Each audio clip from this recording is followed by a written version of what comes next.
everybody and welcome back to my channel. Today I'm going to be sharing with you my May TBR.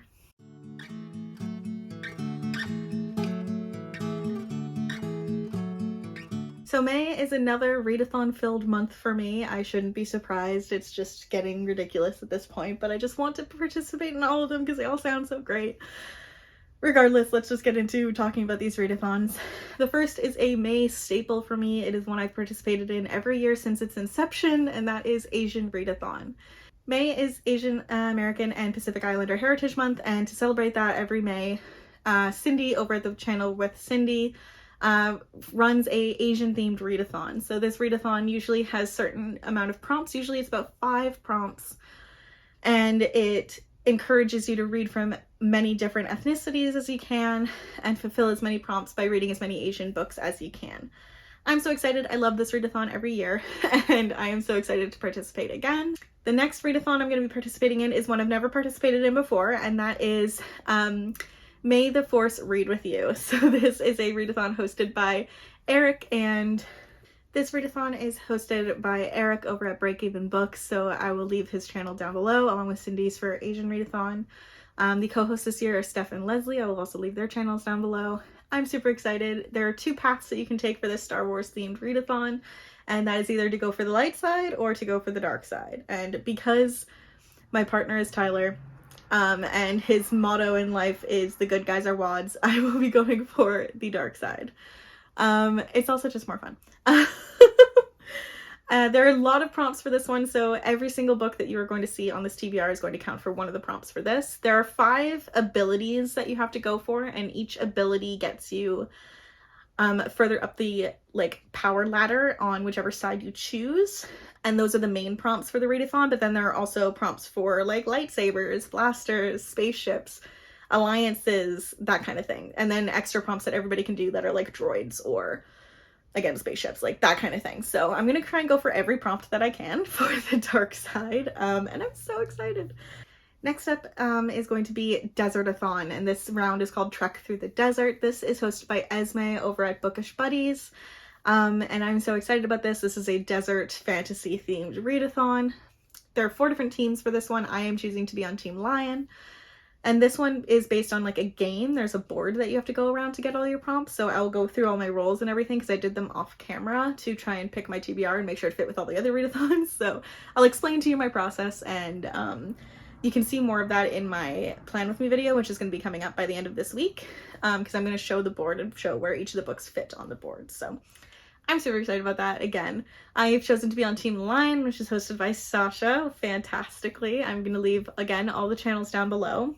I'm so excited about this. For Desert-a-thon, again, I am on Team Lion, which gave me the ability to roll again if I wanted to. I didn't end up using that ability, but regardless, I'll just quickly go through my roles. So the first role on the board gave me the prompt of read a book with desert vibes. Second role gave me a prompt, read a book with people on the cover. Third role gave me read a book that makes you feel warm. Fourth role, read a book with a forbidden romance. Role 5, I got a wild card, which was to read any book on the card for that space on the board. And so I could choose between a strong female protagonist, a yellow cover, warm word in the title, or 300 plus pages. I've chosen to go with a book with a warm word in the title. And then role 6 gave me read a book with a short title, and role 7 gave me read a book set in a different culture than yours. So those are the prompts that I'm going to be trying to fulfill for that, and I'll let you know which book fits for them as I go along. The only other readathon that I'm going to be participating in for sure this month is the Becca's 48-hour bookoplathon, but I can only tell you 2 prompts right now because the other 2 prompts are going to be happening live during the readathon itself, which takes place on the 21st and 22nd of May. So that one's kind of a play it by ear kind of situation, so we'll see how that one goes as May progresses. So you'll see more of that in my vlogs, but regardless, those are the readathons that are happening. I have my own personal monthly challenges that I'm also going to work in here, and without any particular order, let's just get into the books I'm going to be reading this month. So the first book I want to talk about is the first book I've actually read for the month already, because I'm filming this after the start of April, and that is Paper Girls by Brian K. Vaughan.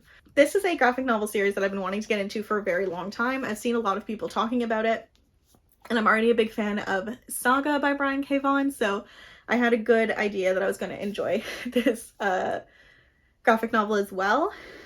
This graphic novel is also illustrated by Cliff Chang, who is an Asian American illustrator. So I'm also counting this as one of my books for Asian readathon. It's just not going to follow one of the prompts. It's just another book featuring an Asian creator, which is fantastic. But anyway, this book follows 4 12-year-old girls back in the 80s. They're all newspaper girls, and one day something weird starts to happen. That's how I can really describe it as. On the back of the book, it says, the early hours after Halloween of 1988, 4 12-year-old newspaper delivery girls uncover the most important story of all time. Suburban drama and supernatural mysteries collide in the smash hit series about nostalgia, first jobs, and the last days of childhood. That's a pretty good description of this because I can't really tell you what happened. Because I don't know. It's not that I don't want to. It was very much a, like, mindfuck in this book. But I loved every second of it. It's got the, like, amazing artwork, and it's just absolutely stunning to look at, especially like some of the colors in the early pages. Like, look at that. I'm obsessed with this already, and I definitely want to continue on with the series. But yeah, this is going to be my graphic novel pick for the month, and it is also a book that I counted again for Asian Readathon as a book featuring an Asian creator. It's also going to count as my Bounty Hunters prompt for May the 4th May the Force read with you, as it is a book at the top of my TBR. And it's going to count for read a book with people on the cover for Desert-a-thon, which is one of my roles. Next up, I'm very excited about this. This is probably going to be my next read, and it's one of my most anticipated books of this year, and that is, of course, Book Lovers by Emily Henry. Emily Henry wrote both Beach Read and People We Meet on Vacation, 2 of my favorite books from last year, and I absolutely love her writing. This is her most anticipated release. It just came out the other day. And it follows 2 main characters, Nora and Charlie. Nora is a literary agent and Charlie is a book editor. The 2 of them kind of have a anti-meet cute moment, and they kind of become rivals, and it's just their story. I'm so excited. It's set in the summertime. Her books just make me think of summer. So I'm very excited to be reading this for the readathon, or for all my readathons. For book lovers, for May the Force read with you, I am going to be reading this as a prompt for Galactic Empire, a book that intimidates you. It's only intimidating for me just because it's one of my most anticipated books of the year, so there's a lot of pressure riding on this book to live up to the hype of Beach Read and People We Meet on Vacation. So that's why I've chosen for intimidating. And then for Desert-a-thon, I've chosen this as my read a book that makes you feel warm, because that's exactly what Emily Henry's writing does for me. And it also just feels like summer when I'm reading one of her books. So I am very excited to read this very soon. Next up, I'm going to be reading The Candle and the Flame by Nafisa Azad. This book I've had on my TBR for way too long, so this is perfect timing for me to read this.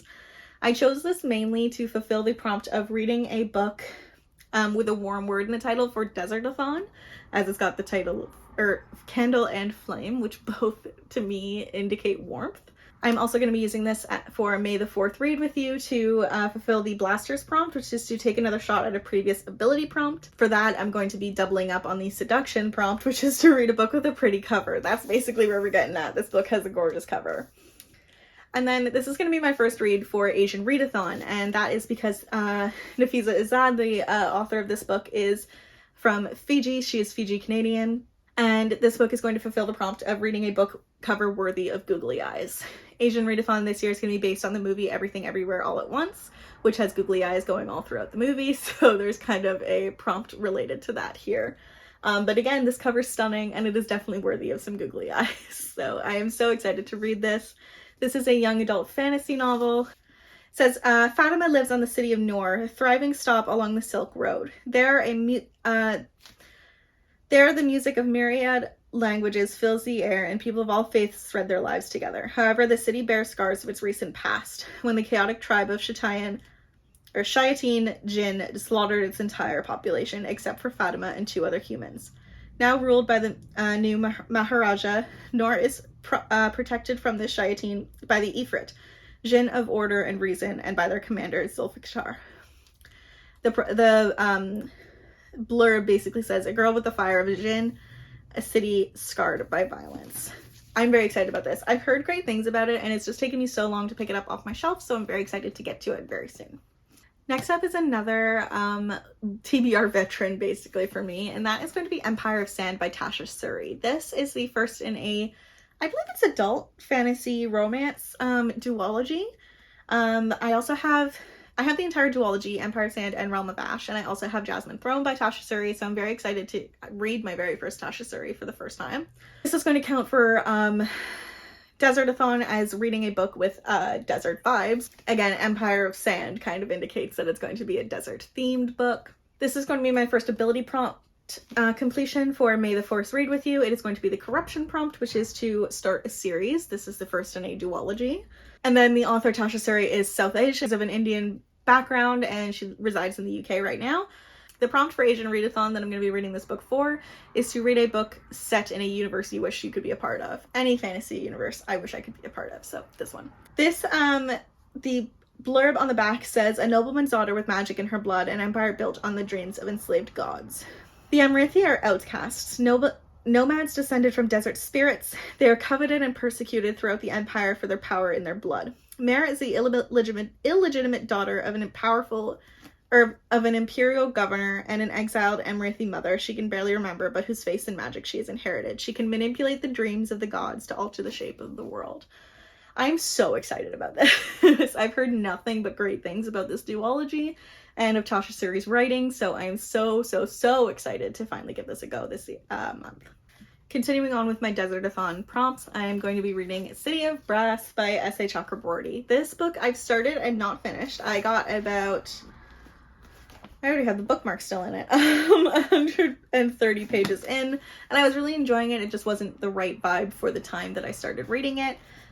This is another story dealing with Jinn, and it is set in 18th century Cairo. It says, on the streets of 18th century Cairo, Nari is a con woman with unsurpassed skill. She makes her life swindling Ottoman nobles, hoping one day to earn enough to change her fortune. But when Nari accidentally summons Dara, an equally sly, darkly mysterious Jinn warrior, during one of her cons, she learns that even the cleverest of schemes can have deadly consequences. I was, again, super enjoying this as I started it, so I'm excited to finally read it in full this month. For Desert-a-thon, this is going to fulfill the prompt of reading a book set featuring a culture different from yours. And then also it is going to count for May the 4th Read With You as the spaceships prompt, which is to read a book that has a sky or space and stars in the background or on the cover. This one has the skyline and stars in the cover. So I'm so excited about this. This is going to be a really great read. Next up is another TBR, not vet, but top of my TBR pick. And that is going to be The Unbroken by C.L. Clarke. This is another adult high fantasy novel that I've been wanting to read for a very long time. It is sapphic and I'm so excited to get to it. For Desert-a-thon, this is going to be counting for the prompt of read a book with a short title because it's only 2 words. And it's going to count for May the 4th Read With You as being my mind control ability prompt, which is to read a book that others chose. This I included in a poll on my Twitter, and this was the book that was chosen, and I'm very excited about it. This follows our main character, Terrain. It says, Terrain is a soldier, stolen as a child and raised to kill and die for the Empire. She owes loyalty only to her fellow conscripts. But now her company has been sent back to her homeland to stop a rebellion, and the ties of blood may be stronger than she thought. The other main character, Luca, needs a turncoat, someone desperate enough to tiptoe the bayonet's edge between treason and orders. Someone who can sway the rebels toward peace while Luca focuses on what really matters, getting her uncle off her throne. Through assassinations and massacres in bedrooms and in war rooms, Terrain and Luca will haggle over the price of a nation, but some things aren't for sale. I'm so excited. Again, another epic fantasy, and I cannot wait to get to it this month. Next up is my final Desert-a-thon prompt, and this one is I'm stretching the prompt quite a bit for this one, but this is a book that I decided last minute that I'm going to be butter reading with a bunch of my friends this month because I saw it and was like, I need it. That's going to be The Murder of Mr. Wickham by Claudia Gray. This is a kind of cozy bottle room mystery that says to be a mixture of Jane Austen and like Agatha Christie in its vibes. This follows our main characters, all from the Jane Austen universe, basically having a dinner party hosted by Mr. Knightley and Emma. They're throwing this dinner party and everybody from the Austen universe is invited, except for, of course, Mr. Wickham, because Mr. Wickham is horrible. Long story short, Wickham dies and they have to kind of figure out who's the murderer. I am so excited about this. It's not even funny. I adore Jane Austen, as everybody who knows me knows. Pride and Prejudice is my favorite book of all time, and I hate Wickham with a passion, so I'm very excited to see a book in which he dies and we get to find out who the killer is in a fun, cozy mystery. For desert-a-thon, I'm going to be using this for the prompt of reading a book with forbidden romance because Wickham was in a forbidden romance with Lydia in Pride and Prejudice. So that's how I'm kind of squeezing this in here, but it works and I'm going with it. Nobody judge me. For May the 4th read with you, I'm going to be using this as the seduction prompt, which is to read a book with a pretty cover. This one's gorgeous. I love the illustrated, like, stormy manor house. It's going to be great, and I can't wait. This is going to be one of my next reads up there with book lovers. The next book that I'm going to be reading this month is the Literally Dead book club pick for the month, hosted by Kayla over at Books and Lala, and that is Confessions by Kanae Minato. This is a translated, internationally best-selling thriller novel following our main character, Yugo. It says, after calling off her engagement in the wake of a tragic revelation, Yugo has nothing to live for except her only child, 4-year-old Minami. Now, following an accident on the grounds of the middle school where she teaches, Yugo has given up and tendered her resignation.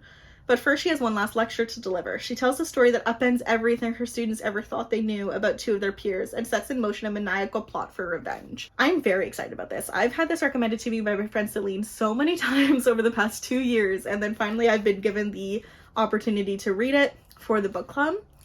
I am so excited about this. It's quite short, it's less than 300 pages, but I've heard this book packs a punch and I can't wait to read it. This is going to be another prompt that I'm using for Asian readathon. The author herself is Japanese. This is a translated piece of work, and I'm using it to fulfill the prompt of reading a book featuring a female main character and fulfilling a prompt featuring a older main character. So I'm super excited about this. For May the 4th read with you, I'm going to be using it as Force Sphere ability prompt, which is to read a book that is a horror or thriller novel, which this is technically both, I believe. Next up is a poetry collection that I'm very excited to be reading, and that is going to be in Ocean Vuong's Night Sky with Exit Wounds. This is again, first full-length poetry collection by Ocean Vuong, and it says here that it's this first full-length collection aims straight for the perennial big and very human subjects of romance, family, memory, grief, war, and melancholy. None of these he allows to overwhelm his spirit or his poems, which demonstrate through breath and cadence and unrepentant enthrallment that gentle palm on a chest can calm the fiercest hungers. I'm so excited about this. I've been wanting to get more into poetry, and I've heard amazing things about Ocean Vuong's writing, so I'm very excited for this to be my first piece of his work. For Asian readathon, obviously, this is going to count as Ocean Vuong is a Vietnamese American, and this is going to fulfill the overarching prompt of reading a book by an Asian author.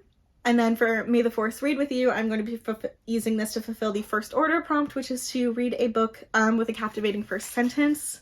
The first sentence in this book is, in the body where everything has a price, I was a beggar on my knees. Poetry itself is going to have a captivating first line for every poem, so I am very excited to get to this very soon. Next up is my last pick for the Asian readathon, and that is going to be the ever-beloved Poppy War by R.F. Kuang. This is the start of a fantastic, again, epic fantasy inspired by the Second Sino-Japanese War. It's a fantasy novel inspired by 20th century China, and it is inspired specifically by the Second Sino-Japanese War, heavily inspired by that, but it's a beloved fantasy novel that I am so excited to read. I have the entire trilogy, so I'm excited to get started with this. R.F. Kuang herself is a Chinese-American author, and for Asian readathon, I'm going to be reading this for the prompt of read a book with a high rating or a book that was recommended. This has been both recommended to me and rated incredibly highly across the bookish community, so I am super excited to read this. For May the 4th read with you, it's also going to count as the lightning prompt, which is to read a book that you think will shock you. I've heard there are multiple things in this book that will shock everybody that reads it, so I'm very excited to go into this pretty much blind. I don't really know much about the plot or the characters, and I want to keep it that way. I want this to be a completely fresh start, so I'm very excited to get to this month. The next book that I'm going to be reading this month is I Am Not Your Baby Mother by Candace Braithwaite. This is my in-person, in real life book club's pick for the month of June, or for the month of May, oh my god. And this is a nonfiction memoir, and it deals with discussions about Candace Braithwaite's life growing up in Britain from an Afro-Caribbean family and being a very young mother. It deals with feminism, it deals with misogynoir and racism, and I am very excited to get to it. I have it on ebook because the paperback doesn't come out until November, and this is a book by a UK author that isn't very widely available in Canada. For May the 4th read with you, I can actually count this as a prompt, which is to the lightsaber prompt, which is to read a book with blue or green as the main color on the cover. The main color is like a turquoisey blue-green, so it's perfect for that. But I'm very excited to read this. I've been really enjoying nonfiction memoirs lately, so I'm very excited to get to this and to be able to read this book with my book club and then have a great discussion about it afterwards. Finally, the last book that I'm going to be reading during the month of May is going to be Shah and the Song of Death by Roshni Chokshi.